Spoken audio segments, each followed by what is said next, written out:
Boa tarde a todos, muito obrigado pelo convite de estar aqui nestas jornadas e felicito por Ivete pela organização destes eventos. Para mim é uma satisfação e com enorme gosto que falo sobre este tema. Sou sempre um bocado suspeito porque é a minha área de trabalho, mas gosto de falar e só espero não me tornar maçador a falar sobre este tema. Bem, eu acho que é uma atividade que todos os criadores têm que fazer, não digo anualmente, mas a maioria deles, se calhar até mesmo anualmente, é decidir o que é que fazem aos animais cada ano. Se vendem os animais, quais é que vão ser refogados e quais é que vão escolher para ficar para futuros reprodutores. Portanto, é uma atividade que tem que fazer os criadores de bovinos, como têm que fazer os criadores de cabras, de porcos, de cavalos, de cães. Quais é que são os animais que vão ser selecionados e como é que eles vão servir o interesse dos criadores ao serem utilizados como reprodutores. É inquestionável que esta seleção de reprodutores é muito importante nos programas de melhoramento genético e estamos aqui a falar num universo de mais de 100 mil vacas e mais de 10 mil criadores, explorações, mas também na gestão das explorações. Isto é, independentemente de estar integrado num programa de melhoramento ou não, qualquer criador anualmente vai ter que escolher quais é que são os animais que ficam para reprodutor ou quais é que não ficam e vão ter outro destino. Portanto, sempre que há que utilizar reprodutores, é preciso selecioná-los. E gostaria de dividir esta apresentação em 3 pontos diferentes, fazer aqui uma pequena abordagem sobre o setor dos bovinos de carne, o melhoramento genético em geral, a seleção e o cruzamento, e depois, propriamente, a seleção de reprodutores. E estou a falar de reprodutores tanto de machos como de fêmeas. Ambos têm que ser selecionados e ambos têm que estar disponíveis todos os anos. Apenas uma curiosidade, julgo que não é novidade, mas quer os ovinos, quer os caprinos, tem havido um decréscimo preocupante ao longo dos últimos anos, nos últimos 20 anos, estou aqui 14 anos de idade, mas muito mais, um decréscimo. Nós tínhamos mais de 3 milhões de pequenos ruminantes, neste momento não chega a 2 milhões de reprodutores. Os bovinos de leite têm vindo em queda, o efetivo, os suínos e, curiosamente, quem tem vindo a aumentar tem sido os bovinos de carne. Em termos de evolução do efetivo, há aqui uma clara representação do Alentejo, e este Alentejo também aumentou de área, porque com a distribuição da zona da desíria do Tejo e do Médio Tejo, que está incorporado no Alentejo, fazem realmente esta região onde estamos, e o Alentejo, como a grande zona de produção de bovinos de carne. E continua a aumentar. Continua a aumentar. Mas outro facto curioso é que nós continuamos claramente deficientes na produção de carne. A nossa autossuficiência aqui em Carnado anda sempre à volta dos 60%, abaixo dos 60%. Nós precisamos de importar 40% da carne que consumimos. Curiosamente, agora que tornamos exportadores, maior essa necessidade de produzir para fazer face àquilo que consumimos. Ou então um indicador que, sem querer entrar em grande especulação, ao exportar certamente a carne de qualidade que produzimos em Portugal, podemos estar a importar carne de melhor qualidade. E temos uma grande margem de progressão em termos de produção de carne face àquilo que consumimos. Quando olhamos para o efetivo das raças autóctones, houve um acréscimo, nos últimos anos diminuiu ligeiramente, mas houve um acréscimo acentuado, especialmente das raças do Sul, da raça bovina alentejana, da raça bovina mortelenga. Uma curiosidade, embora não seja ainda muito expressiva, a raça caixena no norte de Portugal, que ultrapassa já as 8 mil cabeças. E este efetivo das raças autóctones, estou a falar de fêmeas reprodutoras, representa mais de 25% do efetivo, um quarto do efetivo das fêmeas reprodutoras. Em termos de distribuição, portanto, temos cerca de 25%, 26% das raças autóctones, a falar das fêmeas reprodutoras, 2% das raças exóticas, Limousin, Charolesa, Angus, Salers, e os restantes, a maioria, 72%, estamos a falar de animais cruzados. Cruzados, ou se calhar o mais correto será mesmo o diferenciado de carne. Alguns são mesmo cruzados não é depreciativo nem diferenciado de carne, mas são animais que não sabemos bem a sua composição, que raças é que deram origem a esses animais e a proporção em que permanecem. Portanto, isto é a grande maioria do nosso efetivo reprodutor bovino. Quando olhamos para os machos, esta proporção de animais cruzados diminui significativamente e até porque dos 60% dos machos ditos cruzados, 15% são cruzados de raças exóticas. E há aqui um grande incremento das raças exóticas, de 2% das fêmeas, nos machos passa para 24%, e em termos de fêmeas das raças autóctones há uma ligeira diminuição, precisamente por ser uma linha materna por excelência. Então, se o panorama rapidamente do efetivo que existe em Portugal, em termos de fêmeas, a grande proporção são animais, os tais cruzados, 26% de raças autóctones, 2% de raças exóticas, e em termos de machos, começa a haver aqui um aumento, verifica-se o aumento dos machos das raças exóticas, uma diminuição dos machos em termos de proporção das raças autóctones e também uma diminuição do efetivo cruzado. Mas estamos a falar aqui da grande maioria, quer de fêmeas, quer de machos, de animais que não sabemos muito bem o que são relativamente à sua composição. E esta seleção, esta escolha dos futuros reprodutores, este termo de seleção poderá ter duas interpretações, mas a seleção que eu estou a falar será, obviamente, a escolha dos reprodutores, machos e fêmeas, que irão produzir descendentes, assim se esperam. E o objetivo desta seleção é que os animais que forem selecionados irão aumentar a frequência dos genes favoráveis, aqueles que interessam aos criadores, ou então diminuir até os indesejáveis, de forma que os animais que irão nascer cada ano possam expressar as características que interessam ao criador, seja nos bovinos, seja em qualquer espécie. Quando se seleciona o reprodutor, é que ele vai transmitir à descendência características que lhe possam interessar. E há duas ferramentas importantíssimas ao longo da história o homem soube utilizar, que é a seleção e o cruzamento. Aqui, quando falo em seleção, falo quando estamos a trabalhar numa raça. E o cruzamento, lá está, o acasalamento de raças distintas. São duas ferramentas poderosíssimas que, ao longo dos anos, o homem conseguiu pôr os animais a produzir, a fornecer aquilo que pretendiam, criar funções que o homem desejou. Ainda quando olhamos para os bovinos de carne e fazer aqui um diagnóstico negativo, é muito questionável a produtividade dos bovinos de carne em Portugal. Do universo das fêmeas que existem, talvez um quarto possa estar improdutiva todos os anos. Então, se calhar, até ser um bocado elogioso para o setor, a falar de uma fertilidade de 70%. Portanto, é uma produtividade baixa. A eficiência alimentar também não é elevada, o rendimento de carcaça também é questionável. Enfim, não há uma produtividade elevada na nossa bovinicultura de carne. Também está relacionado, obviamente, com o modo de exploração destes mesmos bovinos de carne. Há uns anos atrás, por acaso, algumas das pessoas que responderam a esta pergunta de quase de café já morreram, mas talvez tenham feito esta pergunta a alguns criadores de carne mais antigos, criadores de bovinos: qual é que seria a vaca ideal? E as respostas não eram muito diferentes. Uma vaca que desse um filho por ano, uma vaca que desmamasse um bezerro e pesado por ano, uma vaca com alguma longevidade, uma vaca eficiente em termos económicos, eficiente em termos biológicos. Resumindo, uma vaca que tivesse um intervalo entre partos entre os 365 dias e os 385, uma fertilidade à volta dos 95%, seria a vaca ideal de carne. Quando falamos no macho, um animal com lípido, um animal que cumpra, um macho fértil, que produza, deite filhos pesados, mas também que possa originar boas filhas em termos de mães. E aqui já estamos a falar de coisas completamente diferentes. Um macho que dê filhos pesados, que é bom para o criador, ver animais mais pesados, mas também podemos ter um macho que produza fêmeas que tenham que ser, mais tarde, tenham que ser boas mães. Enfim, filhos com carcaças pesadas, eficiência alimentar, características desejáveis quer nas fêmeas, quer nos machos. Esta preferência pelo tipo de reprodutor depende muito do tipo de exploração.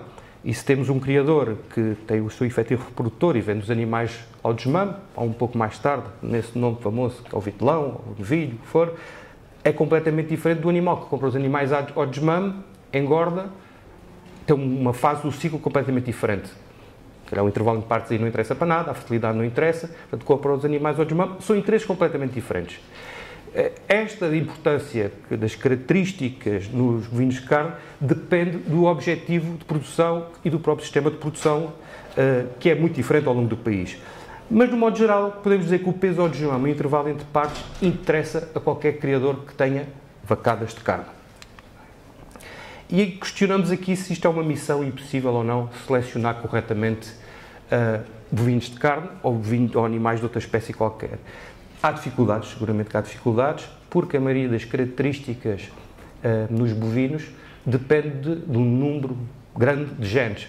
São conhecidas muitas características que são influenciadas por um gene ou por poucos genes, mas a maioria das características são poligénicas, muitos genes. E até que ponto é que há um efeito ambiental sobre essas características, como é que esses genes atuam. Há características que são medidas só nas fêmeas, outras só nos machos.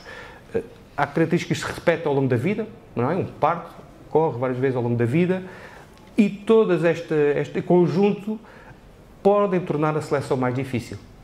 Temos características, o rendimento da carcaça registra-se quando o animal morre, e já não vai ser selecionado, já está morto. Portanto, este conjunto de características que interessam ao produtor de bovinos de carne, quando vai ter que selecionar, vai-lhe dificultar a vida. Vai dificultar a vida, mas não é uma missão impossível. Para que isto funcione, a genética nesta área, tem que haver transmissibilidade das características. Independentemente da natureza da característica que eu esteja a falar, seja o peso adulto, seja o peso ao desmame, o intervalo entre partos, a fertilidade, há uma parte da variabilidade entre os animais que é transmissível à descendência. Se houver essa transmissibilidade, e há para estas características todas, pode então ser aproveitada para a seleção. Isto é, ao selecionar os animais, eu vou ter uma transmissão das características aos filhos, irão manifestar essas características. O que aqui nós temos que fazer é, no fundo, recolher, para que isto funcione, é recolher tal informação sobre as características dos animais, partindo do princípio que aquilo que o animal vai transmitir às descendências é apenas parte do seu genótipo. Por todo o ambiente onde o animal foi criado, a não ser que o criador comprasse, além do touro ou a vaca, comprasse a exploração e o passado, é conseguir transmitir. Não, aquilo que cada reprodutor vai transmitir é apenas parte dos seus genes. E é à procura destes genes, ou do quanto é que estes genes valem, que nós temos que conseguir encontrar quando trabalhamos em seleção.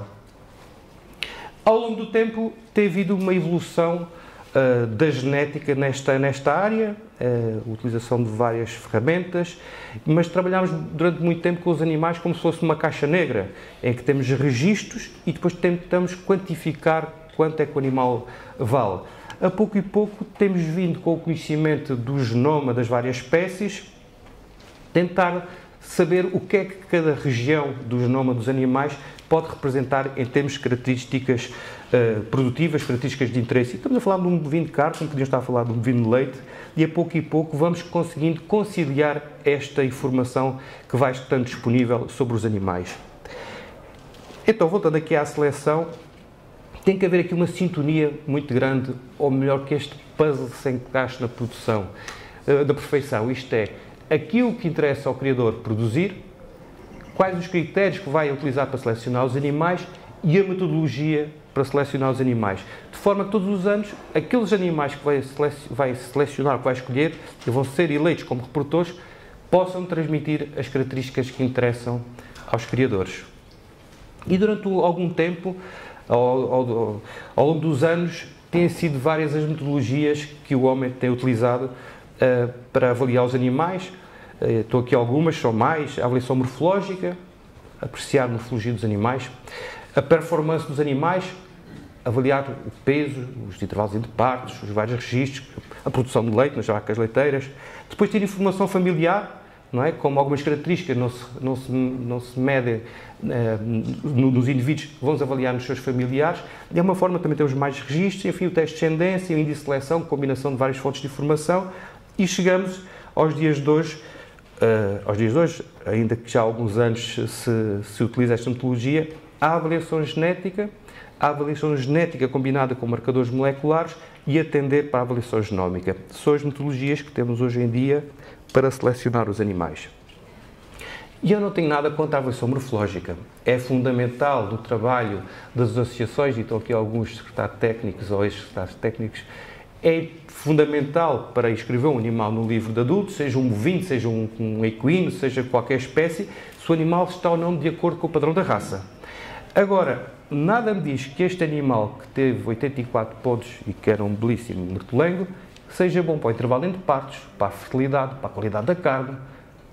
Só olhar para a morfologia do animal, o animal pode estar apto a ser reprodutor, mas só olhar para o animal, eu não consigo ver. Não consigo ver que ele consiga ser bom para essas coisas todas. Da mesma forma, lá, sei que este aqui, pronto, foi pior pontuado, mais feio. O desempenho do animal não tem nada a ver com morfologia. Pode estar relacionado, mas não é linear esta relação. E, ainda que seja de acordo, a morfologia é bom, qualquer criador gosta de ter animais bonitos, mas não é sinónimo só por si de funcionalidade. A vaca que está aqui do lado direito seria o Valar top model da raça mortolenga, rigorosamente avaliada seguramente pelo secretário técnico, mas em 9 anos teve 3 partos. E esta vaca, muito pior pontuada, não se tão mal, mas 2 pontos a menos, mais feia da raça, é uma raça que teve 16 partos em 17 anos. Nem sempre a beleza é sinónimo de funcionalidade. Quando falamos de algumas características, como eu disse, o peso ao desmame, que é seguramente uma das características mais importantes para os criadores bovinos de carne, porque é o produto final, representa o produto final, a seleção torna-se mais complicada. E sem querer dificultar muito o que é que isto envolve, o peso do bezerro é determinado pelos genes do pai e pelos genes da mãe. Cada um transmite 50%, não é? Como qualquer ser vivo. Recebemos do pai e da mãe 50% de cada um dos genes. Só que a mãe, no caso dos mamíferos, normalmente a maioria das mães, para além de transmitir os genes ao filho para ele crescer, enquanto mãe, exerce aquilo que chamamos o efeito maternal. O privilégio das mães nos filhos. E estes efeitos maternais e os efeitos que transmite ao filho para ele crescer, há aqui um antagonismo. Há um antagonismo entre o potencial para crescer, em média, e o potencial materno. Isto é, estou a falar na vaca, mas podia estar a falar também no touro, ainda que não exiba, tal qual como o touro de leite, também não dá leite, mas exibe o potencial leiteiro, também o touro poderá ter um potencial materno mau ou bom. E então, de um modo geral, há um antagonismo. Animais muito bons em termos de crescimento são maus em termos maternos e vice-versa. Animais muito bons em termos maternos são maus em termos de crescimento. Não é o mal das vacas, não é o mal desta raça. É um problema da natureza. É assim a natureza. Em qualquer espécie, qualquer raça, há um antagonismo entre aquilo que é o potencial genético para o animal crescer e o potencial genético para ser uma boa mãe. Não sei se estou a confundir muito. Espero que não. Então, quando nós olhamos para um dado como o peso ao desmame, que é fundamental, para quem não interessa se é o peso aos 2 meses ou aos 3, interessa o peso perto do desmame. Quando estamos a olhar unicamente para esse indicador, nós não sabemos se esse indicador é elevado porque, bom, já não falo da parte ambiental, que o animal beneficiou, se comeu muito, se comeu farinha ou não, se nasceu no mesmo bom, ou não, mas se é uma influência da mãe ou do próprio animal. Sei à partida que há um antagonismo, mas só olhar para aquele valor, bom, posso deixar, são os 2 maus, que o bicho não precisava nada. Mas quando está num valor intermédio, não sei, ele tem aquela performance, porquê? E se eu não sou capaz de compor o que é devido ao potencial do animal e o que é o potencial da mãe, eu quando estou a selecionar para uma característica como peso ao desmame, posso estar a seguir um caminho completamente errado. Esta relação entre as características dos animais é importante e temos que conviver com estas questões da natureza. E, por exemplo, se sabemos que existe este antagonismo entre o potencial materno e a capacidade de crescimento, é negativo, há uma relação favorável entre a capacidade maternal e o intervalo entre partos. Na maioria das raças acontece isto. Vacas com uma boa capacidade maternal também têm intervalos entre parto mais baixos, mais reduzidos, por isso é negativo. O que é bom. Portanto, nós temos que saber jogar com a relação que é entre as características em função do caminho que queremos seguir. E bem, se nós formos às compras, se for comprar um carro, posso dar uma preferência para uma marca, tenho o meu orçamento, mas hoje em dia, como qualquer pessoa, exceto alguns privilegiados, olhamos para os consumos, olhamos para os custos de manutenção, olhamos para, enfim, toda uma série de informação sobre os veículos que nos podem optar pela escolha do automóvel. lá está, há sempre aqueles privilegiados que dizem, não, eu quero um Ferrari, compro um Ferrari. Não é? E aí não há discussão nenhuma. Quando nós vamos às compras, em termos de bovinos ou de qualquer outra espécie, olhamos só para o aspecto dos animais ou interessa-nos mais alguma informação? Eu julgo que interessa essa informação. E se houver essa informação, penso eu que é um desperdício nós não utilizarmos. Daí que penso que hoje em dia a avaliação morfológica continua a ser importante, no sentido de que um reprodutor, principalmente se andar a campo, tem que estar apto para essa função de reprodutora e depois os resultados da avaliação genética, que nos vai indicar então o que é que o animal vale para cada característica. Portanto, na seleção dos animais é importante saber se eles estão capazes fisicamente de desempenhar as funções de reprodutores, mas depois ter informação dos tais catálogos que, por exemplo, os criadores de bovinos de leite já têm muitos anos de história, o Sr. Barão está aqui à frente a rir-se. Há quantos anos não selecionam os touros ou as mesmas vacas a partir do mérito genético que aparece nos catálogos?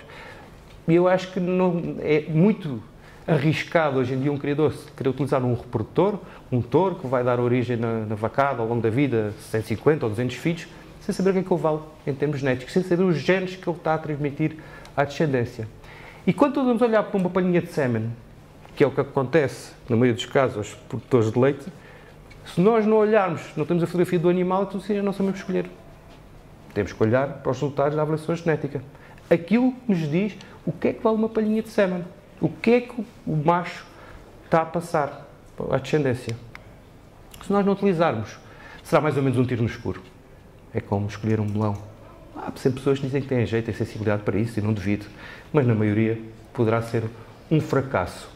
Esta metodologia da avaliação genética tem muitos anos, tem algumas décadas, tem 40 décadas, é conhecida, vá lá, os seus princípios, tem várias vantagens, e se calhar o melhor exemplo é mesmo o do leite, é que nós podemos ter informação sobre o mérito genético do animal se ele ter qualquer informação produtiva. Os touros de leite têm informação do valor genético para a produção de leite, para a teogordura, para o teoptiroso, para as células somáticas, e nunca deram leite na vida. E nós podemos ter essa informação no mesmo do touro de carne. Podemos ter informação do que é que ele vale em termos de fertilidade, intervalo entre parto, longevidade produtiva, capacidade maternal, se tivermos informação de familiares seus. E esta metodologia, como algumas pessoas acham que é quase um passe de mágica, é uma bruxaria, é utilizada universalmente nos bovinos de carne, nos suínos, nas aves, nos peixes, em qualquer espécie, para selecionar os animais com uma maior precisão. Há várias vantagens de utilizar esta metodologia, daí que, a pouco e pouco, algumas raças exóticas já utilizam há bastante mais tempo nos países de origem, mas algumas raças já utilizam em Portugal quantificar anualmente o que é que os animais valem geneticamente para as características que conseguimos recolher informação. Sem entrar aqui em grandes pormenores de matemáticos nem de matriciais, esta metodologia assenta na informação sobre as genealogias dos animais, que aqui chamamos a matriz de parentesco, e em registros produtivos. Isto é, também não conseguimos inventar muito. Se não houver informação produtiva sobre os animais, nós não conseguimos, se não tivermos peso ou desmame, ou se não tivermos registro de intervalos entre partes, não conseguimos estimar qual é que é o valor genético do animal para essa característica. Temos de ter informação produtiva. Tal e qual como uma empresa que tem que ter um relatório contabilístico ou um relatório financeiro, os criadores dos animais terão que ter informação sobre a performance dos animais para depois chegar a esta informação do que é que eles podem transmitir em termos genéticos. E este valor genético é um valor relativo, que representa a superioridade ou inferioridade dos animais comparativamente aos seus contemporâneos, a toda a população. É sempre um valor comparativo.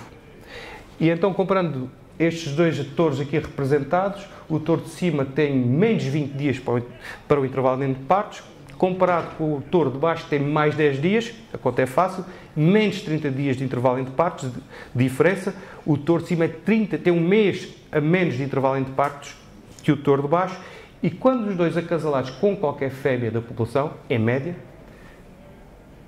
como o macho dá metade dos genes e a fêmea dará a outra metade, a descendente terá menos 10 dias que a média da população, e esta terá metade do pai, mais 5 dias que a média da população, uma diferença de 15 dias. Isto é, quando nós estamos a selecionar dois animais, dois touros, com uma diferença de um mês de intervalo entre partes de valor genético, nós podemos estar a proporcionar que as filhas tenham, em média, as muitas filhas que ele vai ter e que vão chegar a reprodutoras, 15 dias de intervalo entre partos. Poderá ser uma exploração boa em termos de intervalo entre partos ou uma exploração menos boa. O mesmo, quando falamos de uma característica como o peso ao desmame, o mais de cima tem mais de 30 kg, o mais de baixo também é bom. Geneticamente é um animal superior à população, mas este, relativamente ao macho de baixo, é melhor em 20 kg. 20 kg de diferença, metade dos genes são transmitidos à descendência, mais 10 kg nos filhos. Vamos pensar que a bezerrada, consecutivamente, todos os anos, os filhos deste macho, em média, têm mais 10 kg que o filho deste. Alguma diferença. Representa dinheiro todos os anos. E daí que muitas associações de criadores, com mérito, em Portugal, tal como noutros países, têm trabalhado no sentido de fornecer informação sobre o mérito genético dos animais. E, por exemplo, neste quadro de cima da raça bovina alentejana e mortelenga, tem informação sobre a capacidade maternal, intervalo entre partos, capacidade de crescimento, ganho médio diário, estação, podemos pensar ganho médio diário numa engorda, consumo alimentar residual, índice de conversão, peso da carcaça, longevidade. Há informação sobre isso. Cá em Portugal, a raça Limousin tem informação sobre desenvolvimento muscular, desenvolvimento esquelético, aptidão funcional, capacidade maternal, capacidade de crescimento, temperamento, facilidade ao parto. Toda esta informação está disponível dos animais cá em Portugal. Se forem animais com origem em França, ainda haverá mais informação, tanto na raça Limousin como na raça charolesa. Na raça Barrosar, também um conjunto de características estão disponíveis para os criadores. E então o que é que acontece a um criador que esteja interessado e que, além de poder consultar a Associação da Raça Alentejana, por exemplo, vai procurar na base de dados quais é que são os animais que têm as características que lhes interessam. Então poderá procurar os animais que têm valor genético positivo para as características que lhe interessam e em algumas características negativas, como por exemplo o intervalo entre partos. E depois aparece o animal que quer que ele seja bom para tudo. E há de aparecer vários animais que sejam bons para tudo. Na raça alentejana, como em qualquer outra raça.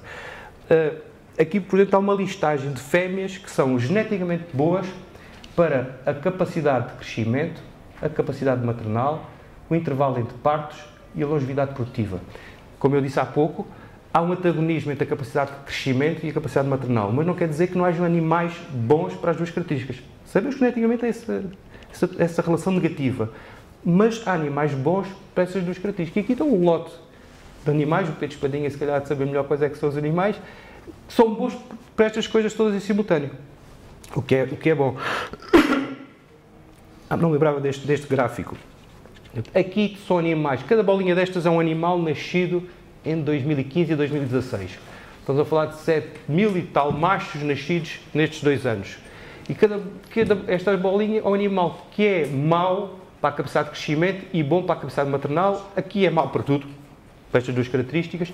Aqui são bons para a capacidade de crescimento, mas mau para a capacidade maternal. E aqui, cada pontinho deste representa um animal geneticamente bom para a capacidade de crescimento e para a capacidade maternal. Não sei quantos animais, quantos machos selecionam por ano na raça alentejana, mas talvez uns... Pedro, quanto é que selecionas por ano? Quantos reprodutores é que entram em atividade todos os anos? 70. Portanto, tem ali qualquer coisa como 1.868 machos. Tem muito para escolher.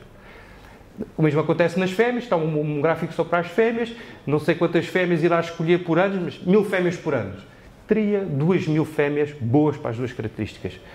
Isto é, o antagonismo que é mau, que é preocupante, é facilmente ultrapassado se nós conseguirmos identificar os animais que são geneticamente bons para as duas características. Ok? O mesmo acontece na raça mortelenga, em que vemos um animal, um macho, leão, não é do nome seguramente, que é bom geneticamente para tudo, exceto para ter uma capacidade de crescimento menos boa, ligeiramente negativa. O mesmo acontece na raça Limousin, um animal geneticamente bom para praticamente tudo, exceto para o temperamento, que é um animal ligeiramente agressivo. Esta informação está disponível. Está disponível nas raças, está disponível nas associações de criadores, está disponível em catálogos provenientes de outros países, como, por exemplo, na raça Limousin, tem informação sobre a capacidade maternal, sobre a capacidade de crescimento, vários índices combinam informação. Na raça charolesa a mesma coisa, vários tipos de informação sobre o que é que os animais valem geneticamente. E aqui volto a referir, ou estamos a dar um tiro no escuro, ou se temos esta informação disponível do que importamos, daquilo que utilizamos que vem do exterior, ou do que utilizamos que existe cá, ou estamos a desperdiçar essa informação. Essa avaliação genética que proporciona a estimativa dos valores genéticos para as características que conseguimos recolher informação, consiste na base na recolha dessa informação produtiva, e por isso é que as associações de criadores insistem com os criadores em recolher informação. Tem que haver essa informação de base. Por isso é que há 40 anos em Portugal se iniciou o contraste leiteiro nos bovinos. Não é para chatear os criadores, não é para chatear, medir quanto é que as vacas dão, não. É a base da gestão da exploração, mas também é a base da estimativa do valor genético. Nos bovinos de carne é a mesma coisa. Se nós não temos informação produtiva sobre os animais, andamos a olho, a ver. Assim, a partir da informação produtiva, da análise estatística, estimamos o valor genético e depois é colocar esta informação à disposição dos criadores. Seja um criador de bovino, seja um criador de suínos, seja um criador de qualquer espécie, se quiser escolher um reprodutor, será fundamental recolher informação sobre o mérito genético dos animais. Falei da seleção e no início, e também de outra ferramenta poderosíssima que é o cruzamento, do acasalamento de animais de diferentes raças. Falou-se muito do cruzamento, do excesso de cruzamentos, e é verdade que o cruzamento desordenado das várias raças que houve em Portugal pôs em perigo de extinção muitas raças que existem em Portugal, mas não quer dizer que a seleção e os cruzamentos tenham de ser antagónicos, têm que ser complementares, devem ser complementares. Sabendo sempre, no início de um cruzamento, temos de ter duas raças distintas. Se nós perdemos as raças, deixamos de poder fazer cruzamentos.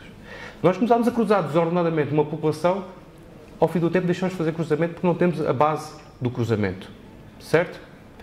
Este cruzamento é francamente interessante nas espécies pecuárias, nos bovinos, é importante como ferramenta de melhoramento e de aumento da produção, tirar partido das diferenças entre as raças, da tal variabilidade interracial, e para além disso, de um acréscimo que pode haver na produção dos cruzados relativamente aos puros, o que chamamos de heterose, está a falar de heterose individual, materna e até paterna, e isto pode proporcionar um ganho genético rápido nos animais. Performance heterose individual, estamos a falar do aumento ou da diferença dos cruzados relativamente ao puro das duas raças que dão origem, e esta heterose pode variar entre 10% a 25%. Então, temos de ter um acréscimo de 25% por fazer o cruzamento. Mas lá está, para termos o cruzamento na base, temos de ter as raças. Se não tivermos as raças identificadas e separadas, deixamos de poder fazer o cruzamento. E são muitas as características que beneficiam por este cruzamento. Esta heterose é diferente, normalmente as características maternais, de fertilidade, reprodutivas, enfim, são mais beneficiadas com a heterose, algumas menos beneficiadas, mas depende muito da natureza da característica, da relação entre as raças, da diferença entre as raças. Se eu tiver a casalar duas raças muito próximas, o benefício em termos de heterose será muito menor se tiver a casalar raças muito separadas. Há sempre riscos, e pode haver vantagens nesta atividade de escolher as raças, mas terá que haver uma lógica na opção do cruzamento a fazer. E sem querer perder muito tempo no tipo de cruzamentos, e são vários os cruzamentos que há. O cruzamento simples, agarramos em duas raças e temos o tal F1. Cruzamento triplo, agarramos no F1, cruzamos com outra raça, temos o cruzamento triplo. O cruzamento quádruplo, dois F1s acasalamos, temos o F2. Temos cruzamento de rotações, praticamente inexistente em bovinos de carne, principalmente cá em Portugal. Nos bovinos de leite está agora na moda. Cruzamentos de absorção, raças de síntese, enfim, há aqui uma panóplia de cruzamentos. Agora, quando temos um animal diferenciado, que cruzamento é que ele teve? De cruzamento é que ele resultou? Aí será um animal, chamamos cruzado, mas o cruzamento tem uma lógica. Um cruzamento de rotação tem uma sequência. O animal só cruzado pode não ter um interesse por ir além, sem saber a origem desse mesmo cruzamento. E quando estou a falar em termos de heterose, eu sei que a heterose é máxima quando estou a casalar duas raças diferentes. Agora, a composição do animal pode ser idêntica, como por exemplo este bezerro aqui, que é um animal que tem 50% de cada raça, e a heterose será máxima relativamente a este cruzamento. Quando temos aqui um animal exatamente com a mesma composição que este animal, 50% de cada raça, mas resultou já de dois animais cruzados, a heterose cai para 50%. Quando coloco o mesmo animal no animal F1, é que 50% desse animal é igual ao reprodutor macho, volta aqui 50% é heterose. Portanto, quando eu continuo a acasalar o animal da mesma raça nos cruzados, eu estou a perder essa heterose. Lá está. Quando chego ao cruzamento desordenado, que eu já não sei a composição da raça, não sei se serei a ganhar em termos de heterose, do grande benefício que há em termos do cruzamento. Quando nós estamos a utilizar um macho ou uma fêmea para fazer um cruzamento, não estamos a fazer seleção, mas a escolha desse animal, ou passo o pleonasmo, a seleção desse animal, também pode ser com base nesta informação genética. E, por exemplo, um animal de uma raça exótica, um charolês ou um limousine, que seja utilizado como um cruzamento terminal de uma raça autóctone qualquer em Portugal. E o animal é péssimo em termos maternais. O animal, em termos reprodutivos, aquilo que vai transmitir às filhas é péssimo. Mas as filhas vão todas ao talho. Portanto, o animal interessa-me que seja bom nas características que os filhos vão expressar. Agora, se eu tiver a escolher um animal que o objetivo é fazer filhas para depois ser reprodutoras, a coisa já é completamente diferente. A escolha do animal depende da utilidade ou da utilização que vamos fazer desse animal e a finalidade dos seus produtos. Portanto, há características que são negativas, mas se o animal, os seus descendentes não vão expressar essas características, não prejudica nada. Agora, tenho que identificar as características que me interessam. Muito rapidamente, consanguinidade e parentesco. Nós somos, aos nossos pais ou aos nossos filhos, 50% parentes, não é? Eu recebi 50% dos genes da minha mãe, 50% dos genes dos meus pais, tenho um parentesco com o meu pai de 50%. E a lógica com os filhos é a mesma coisa. Curiosamente, nós, em relação aos irmãos plenos, partilhamos 50% dos genes, 50% de parentesco. Se houver um acasalamento entre um pai e um filho, ou um pai e uma filha, partilham 50% dos genes, estamos a falar de 25% de consanguinidade. E este tempo de consanguinidade, eu acho que é comum sempre que falamos de acasalamento entre parentes, ou entre indivíduos que tenham um ascendente comum, e durante já bastantes anos, Darwin foi talvez a pessoa que falou com mais ênfase nos animais sobre o perigo das populações fechadas, por populações consanguíneas que resultam do acasalamento de animais aparentados, mas há uma história já bastante antiga deste efeito perverso ou negativo da consanguinidade, e são inúmeros os trabalhos científicos sobre esta matéria, em vários tipos de populações, em que há um efeito negativo da consanguinidade nos indivíduos. E temos situações nos humanos, deste pobre Carlos II de Espanha, que era conhecido como o enfeitiçado, que tinha 25% de consanguinidade. Os pais tinham 50% de parentesco. É como se fosse um acasalamento. A relação de parentesco entre este senhor, que eu não sei o nome, e a mãe, era de 50%, como se fosse pai-filha ou irmãos plenos. Daí o desgraçado, com 6 anos não andava, babava-se por todo lado, era infértil, e acabou a dinastia desta casa devido ao efeito da consanguinidade. Um infeliz. Mas há mais gente infeliz, de várias espécies, devido ao efeito da consanguinidade, e é ou não preocupante? Bom, depende do grau de infelicidade que a pessoa sentir com a consanguinidade, mas um dos grandes impactos da consanguinidade chama-se depressão consanguínea. O efeito negativo da consanguinidade nas características reprodutivas, nas características produtivas. E, em geral, em média, é pior haver consanguinidade do que não haver. À medida que aumenta 1% de consanguinidade no efetivo, há um prejuízo das características produtivas. Eu posso dizer, tudo bem, mas eu tenho aquele animal. Nos cavalos utiliza-se muito esse conceito. O animal é aparentado e vai ser um filho excelente. Tudo bem, ser um excelente, mas em média há sempre prejuízo. Há prejuízo em qualquer característica. Bom, as vantagens são muito poucas, mas a vantagem da consanguinidade é tornar as populações mais uniformes. Acontece nos cães, dos reprodutores aparentados, a ninhada é toda igual aos pais, muito parecidos, muito consanguíneos. Criar populações, quando são nos touros bravos, criar famílias, linhas dentro da raça, mas em geral perde-se em termos de variabilidade genética, aparecem os tais homozigóticos recessivos com características negativas, anões, prognatas, enfim. O Carlos II de Espanha era prognata, por acaso. Aquilo que acontece nos humanos acontece nos animais. Se pensarmos que em Portugal existem 75 mil fêmeas esporadas em linha pura, mais ou menos 10 mil explorações, correm esse risco. Mas esse risco também pode acontecer numa exploração pelos tais animais cruzados. Isto é, se eu meter um touro numa vacada cruzada, mas o touro é aparentado, tem lá irmãs ou tem lá filhas, podem ser carlinhos como aqueles. Ui! Bom, isto são alguns valores da raça bovina alentejana. O efeito negativo da consanguinidade em várias características, por 1% aumenta o intervalo entre partes, é mau.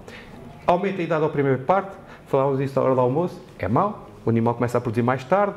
A longevidade perde, o animal dura menos tempo, o número total de partes vai diminuir. O peso ao nascimento diminui, o peso, até pode ser bom no caso do peso ao nascimento, mais facilidade de parto, mas o peso aos 3 meses, ao desmame, um ano, diminui. E como o peso ao desmame, como já falei, depende do indivíduo, mas também depende da mãe, se a mãe for consanguínea, o animal também perde por cada 1% da mãe consanguínea. O animal perde no ganho em estação, no índice de conversão, no rendimento da carcaça, perdão, no rendimento do índice de conversão ganha, que é mau, o animal consome mais ração para ganhar 1 kg de peso vivo. Houve umas contas feitas muito rapidamente, já em 2006, havia aqui alguma conversão. O impacto de uma vaca com 0% de consanguinidade passar comparativamente a uma vaca de 10%, estamos a falar numa diminuição de 10 euros. Hoje em dia seria mais ou menos 13 euros de diferença sobre vaca. Também não é muito, 13 euros também não é grande coisa. Mas se estiver a falar de 100 vacas, já é alguma coisa. Se estiver a falar do universo, 10 mil vacas exploradas em linha pura, vou falar de 130 mil euros. Não é qualquer coisa. Não é qualquer coisa para a raça. Há um impacto negativo da consanguinidade nos animais.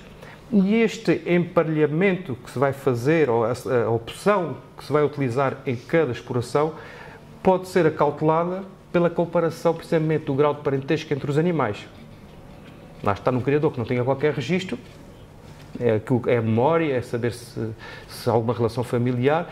Nas raças que têm esses registros, podemos estabelecer esta comparação facilmente e são ferramentas que estão à disponibilidade, estão disponíveis nas associações de criadores, qual é que é o parentesco entre o macho e as fêmeas que existem na exploração. Quando falamos de cruzamento, corremos esse risco também de utilizar um macho aparentado com as fêmeas e ter um prejuízo na exploração. Como eu referi, há aqui ferramentas associadas ao mundo da genética que a pouco e pouco têm vindo a ser incorporadas nas atividades relacionadas com os animais. O controle de filiação, o teste de paternidade, o controle ADN, já se faz há bastantes anos em Portugal, nos equinos já se faz há bastantes anos. São ferramentas que estão disponíveis, mas a pouco e pouco temos estado a inserir, e vários laboratórios a inserir no mercado, análise de interesse para os criadores. Isto é, a partir da identificação de um gene, saber se o animal é um portador de uma característica desejável ou indesejável. A tendência é que a pouco e pouco se consiga o destapar da tal caixa negra que, com o conhecimento da genómica, conseguimos identificar vários pontos ao longo do genoma do animal que possam estar relacionados com características de interesse. Há um trabalho que prevê-se que possa vir a ser desenvolvido no futuro. Em algumas raças já existe essa informação mais ou menos disponível.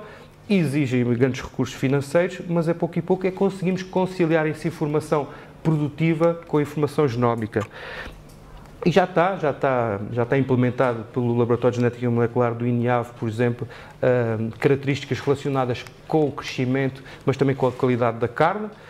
O animal é ou não portador de genes favoráveis para a expressão da gordura intramuscular ou da terrura da carne, características que são desejáveis. O facto do animal ter uma base, um polimorfismo no seu genoma, podemos determinar se o animal é ou não portador dessa característica desejável.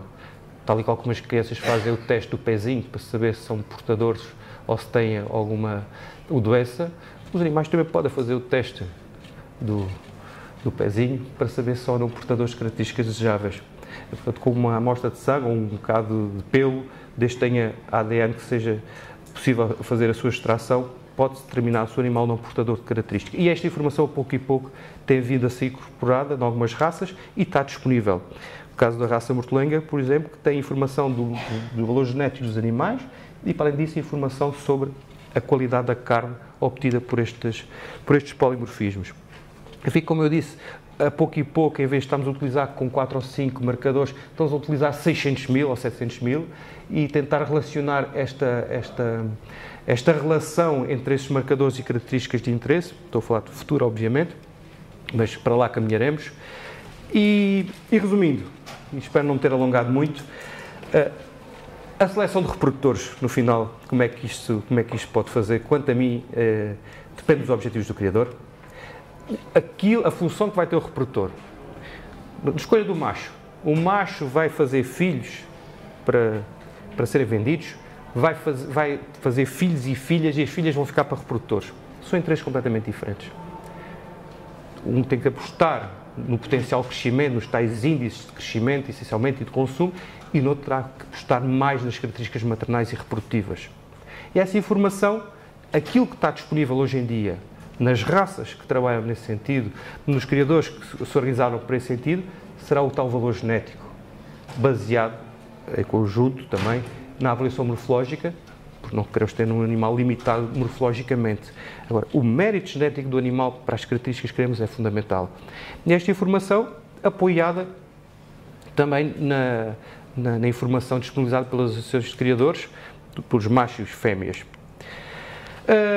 Segunda opção, não temos o valor genético, não, continuamos a interessar na avaliação morfológica, tentar olhar para o animal e adivinhar o que é que o animal vai dar, se o animal vai dar boas características maternais. O animal é muito bem conformado, tem um bom desenvolvimento muscular, vamos esperar que ele dê aos filhos essas características. Se tivermos alguns indicadores produtivos do animal, melhor, o peso ao desmame do animal, o que é que ele...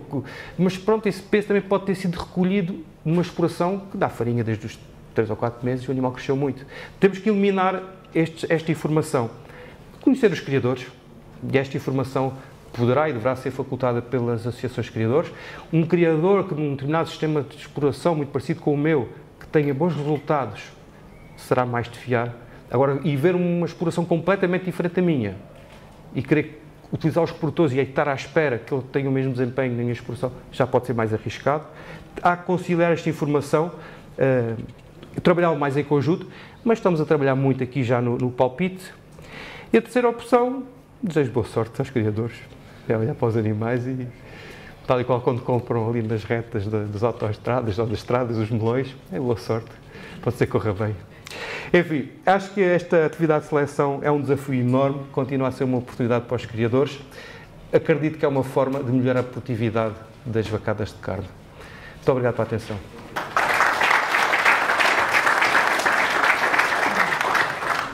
Bem, cabe-nos agradecer ao professor Nuno Carolino esta excelente apresentação e, com certeza, novos horizontes e novas ideias com respeito à produção de carne. Passaria agora algumas perguntas que queiram dirigir, por favor.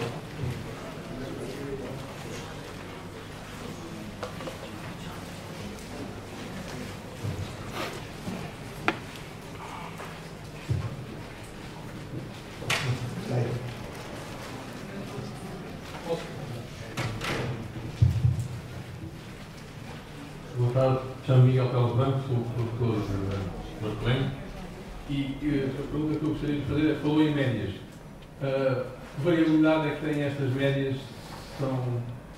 As médias têm o problema do comer 2 papos secos e não comer nenhum, comer os 2, e eu fiquei com fome. Portanto, estamos a falar de médias com graus de variabilidade elevados ou já relativamente reduzidos. Depois, outro aspecto mais prático. Temos um touro de uma vacada em linha pura, 5 anos, 6 anos, uma vacada de 50, 60 vacas, para amortizar o touro, garantidamente ele vai produzir provavelmente filhas ou netas. Como é que se elimina a consanguinidade ou prejuízo a consanguinidade numa maneira de género? Começo então pela segunda, mas obrigado pelas perguntas interessantes e não há outra hipótese de não substituir o touro. E já agora, para um animal também não seja aparentado, não seja filho, senão vamos aqui no mesmo erro. É a única solução. Se quisermos eliminar a consanguinidade, vamos lá ver, a consanguinidade em níveis mínimos não é alarmante, mas sabemos que estamos a perder em média. Sabemos que estamos a perder em média. É uma questão económica do que é que me custa para o novo. Exatamente. Como gestor fará essa conta, quanto é que eu posso estar a perder por ter filhas consanguíneas e ver quanto é que custa a substituição do touro. Há uma alternativa que pode haver, é a troca de animais entre criadores e haver a rodar, não sempre com o mesmo criador, mas ao final, não haver esse investimento no animal e depois, ao final de 2 ou 3 anos, tem que o pôr a andar, senão já está a cobrir as filhas, não, troque com aquele outro criador. Por exemplo, se for aos finais dos testes de performance da raça bertolenga, pode ver um criador que comprou também um touro, até pode simpatizar com esse touro e ver que, olha, acordar daqui por uns anos, trocamos de touro e elimina esse efeito negativo. Em relação a esta metodologia que eu falei do BLUP, da estimativa dos valores genéticos, trabalhamos com precisões e sabemos que não há precisão de 100%. Por exemplo, há animais que têm precisões de 95%, aquilo é um tiro certo, não é um tiro no escuro. Agora, o que eu falo em média, pode haver alguma variabilidade quando estamos a dizer que em média tem mais 10 kg que o animal, pode haver alguma variabilidade. Agora, o valor genético só por si já leva em conta a precisão. Isto é, o valor genético, quando está a ser estimado, sai mais ampliado ou mais comprimido se a precisão for reduzida. Isto é, se a informação for reduzida, a precisão, ou vá lá, a variabilidade para cima ou para baixo que possa acontecer, ele próprio sai mais comprimido, é menos negativo ou é menos positivo por a precisão ser reduzida. É uma defesa do próprio modelo, por isso é que é considerado o melhor. Existe alguma variabilidade, existe... a precisão não é 100%. Agora, essa precisão acaba por ser minimizada ao estar a comprimir a própria estimativa. Isto é, o animal é negativo, mas não é muito negativo. O animal, se for bom, não é muito positivo, porque eu não sei com muita certeza. Então, a diferença que eu estou a considerar acaba por também ser minimizada esse problema. Não sei se me faço entender. Isto é, nós não temos a certeza absoluta. Neste caso, não temos a certeza absoluta, mas temos uma certeza, uma precisão muito elevada da diferença entre os animais. E isso é muito mais interessante do que não temos certeza nenhuma.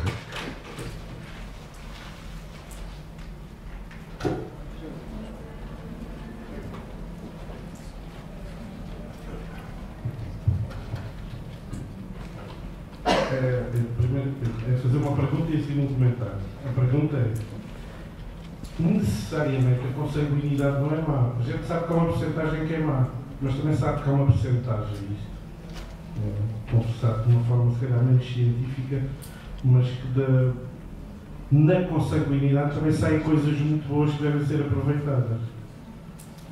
Isto é uma pergunta que eu faço, se cientificamente se comprova esta teoria da produção mais empírica.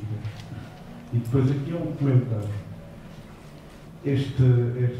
A apresentação serve para tentar consciencializar as pessoas da importância que há na escolha dos seus reprodutores.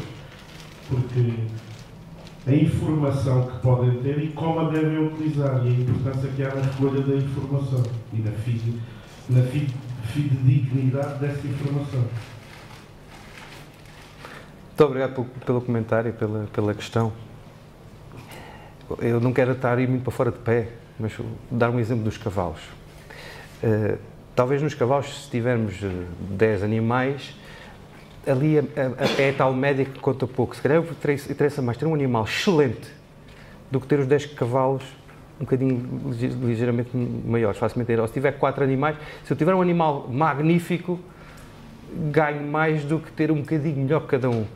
Portanto, ali joga-se, penso eu, com o risco.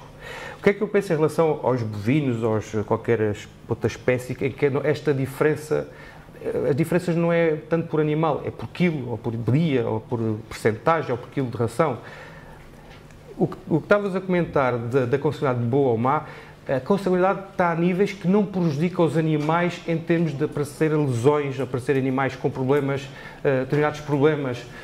Agora, o nível de consanguinidade baixo está lá e há ter um impacto negativo. Podemos ter a consanguinidade abaixo dos 10% ou abaixo dos 5%, que é isso, não há de ser suficiente para começar a aparecer características muito estranhas, determinados problemas associados aos tais homozigóticos recessivos. Mas haver os 5% é sempre pior do que ter 0%. Não há uma, como disseste e concordo perfeitamente contigo, não é uma consanguinidade com grande impacto em termos de problemas dos animais. Mas antes não haver consanguinidade do que haver consanguinidade.